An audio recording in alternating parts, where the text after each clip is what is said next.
Pemirsa, masih di IDX Session Closing, kita ke topik pilihan pemirsa, di mana Otoritas Jasa Keuangan resmi memperlakukan ketentuan pembelian kembali atau buyback saham tanpa harus rapat umum pemegang saham atau RUPS.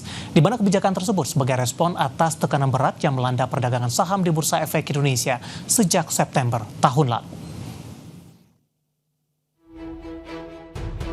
Otoritas Jasa Keuangan mengeluarkan regulasi khusus yang memperbolehkan perusahaan terbuka melakukan pembelian kembali saham atau buyback tanpa persetujuan rapat umum pemegang saham.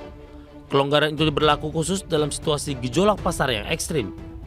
Kebijakan ini dinilai bukan hal yang baru, namun sudah pernah diterapkan OJK di awal masa pandemi COVID lalu tahun 2020.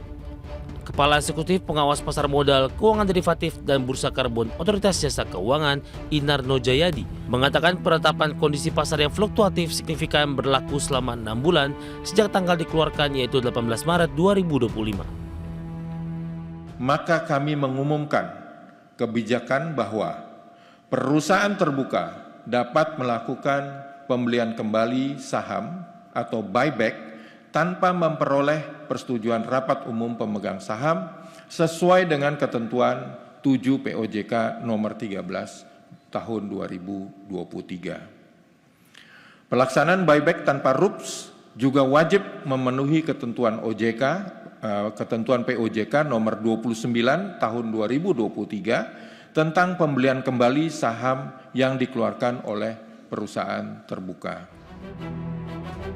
Seperti ketahui, banyak emiten perbankan yang akan melakukan buyback saham mereka di tengah indeks harga saham gabungan yang jatuh dalam beberapa hari terakhir.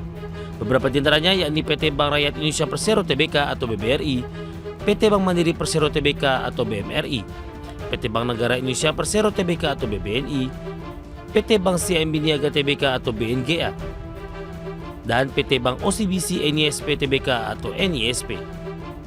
Hal ini dinilai sinyal yang positif bahwa stakeholders berkomitmen dalam mengimplementasikan deregulasi maupun juga debirokratisasi dalam pelaksanaan implementasi buyback saham tanpa harus RUPS. Dengan adanya buyback, diharapkan mampu meningkatkan likuiditas di pasar modal tanah air, terutama saham-saham memiliki kinerja fundamental bagus tapi pergerakan sahamnya di bawah fair value.